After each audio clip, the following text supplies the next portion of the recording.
Assalamu alaikum wa rahmatullahi wa barakatuh to some of you, and peace out to the rest of you. Hit the share button because the message is more important than the messenger.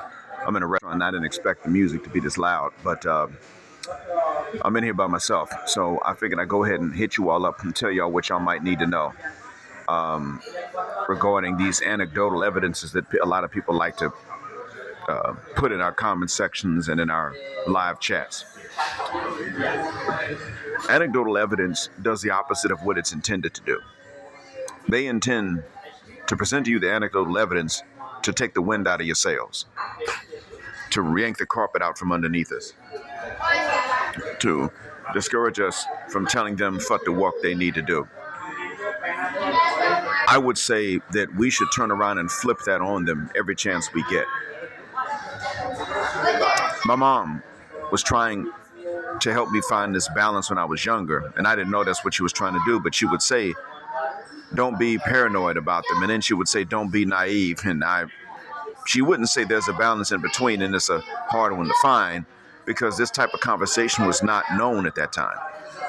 We're talking early 90s, before the internet was in households. She and I understood the same things, but we didn't have the vocabulary to realize this. So I had to come to an understanding that at a young age that no, women are very capable. I've seen them show that, but I also had to come to the understanding that they just won't use their capacity around us in many cases. They just don't. So while they can do it, they just decide, nah, I'm just not going to. I'd just rather not. It sounds like thinking. And many times we compare them to overgrown children with breastises. They can be that, but I also know they can be other than that. They can be better than that. They can be more mature than that. I'm aware that they can be. And so I have to say oftentimes to many of them, many of the men that hear this anecdotal evidence, is that the whole reason I'm doing this is not because they can't. It's because they can.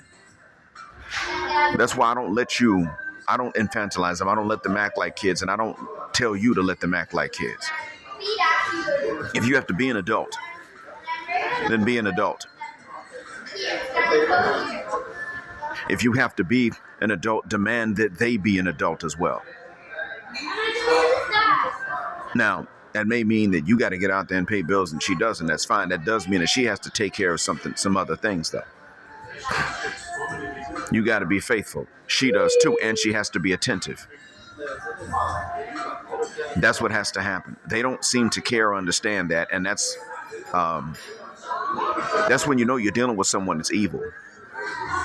I don't tell you that this is all just them being them. Schopenhauer described many things that they did back in his time as not being with malice. But Esther Villar described it as manipulation. And I didn't read the book to know how intentional she said that women's manipulation of men is. But if they're always talking about manipulation and not being manipulated, then to me, damn it, that means that they're aware of it. And I don't tolerate that for you. The anecdotal evidences that many people give of these good women are exactly why I tell you don't tolerate the bad ones. And this is what you must now be aware of in words as I articulate it. When they tell you, well, this woman here, you say, yeah, exactly. That means that you can do it. So damn it, we're now going to hold the rest of you to do it because we know you can. If you want to know why it is that they hate good women,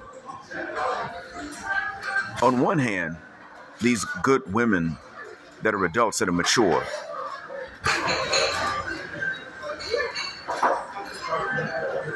it's the same reason for which they sometimes love them. They show the capacity of the whole.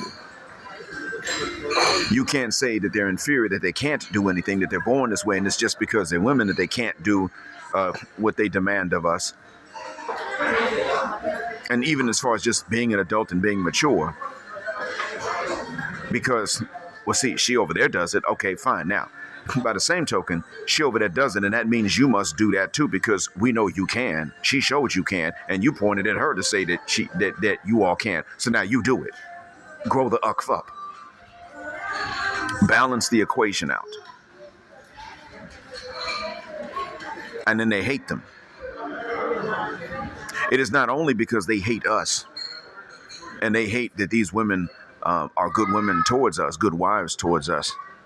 They hate us. I mean, they hate these, but they do hate us, but they also wind up hating these ladies because these ladies do prove to them that they're not entitled to act like kids and get adult privileges just because they're women. They prove that. She actually earned her tits and ass. Pardon me for saying that. Just like men have to earn their beards even though they grow in at a certain age anyway. It's the same thing with these ladies.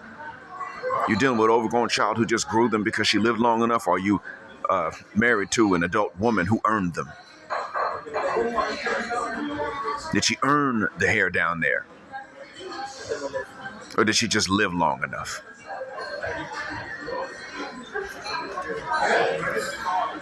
So therefore, we Tai-Chi these anecdotal evidences that they love to throw at us. They like to weaponize it, and we always make it cut both ways. This is part of the code. Before I sign out, let me remind you knuckleheads again of what I stated before, and that is that, gentlemen, I uploaded to Buy Me a Coffee. I said 68 confessions. It's 67. One is going to come up later on. It may be up by the time I have this one uploaded. But it's becoming more and more worth it to go and subscribe to the Jet Black Air Lounge. Get more information about what it's like. I describe the experience watching the Sinners movie in Saudi here on YouTube. I actually give an interpretation of Sinners on the Jet Black Air Lounge. And even then, I might do a part 2 because I didn't want to make any one recording too long even there, but I may do a part 2 for that reason. My food has arrived, so I will see you knucklehead ninjas later. As always, thank you for listening, and Black Card, Black Mind, Blackout. Assalamu alaikum. I'm black heterosexual, non-select male power because I don't like it. A black patriarch until extinction of judgment day. Thank you for flying with us here on Jet Black Air, where the phrase Jet Black is also a verb. Keep Jet Black with us till the wings and the wheels fall off. Gender, justice forever.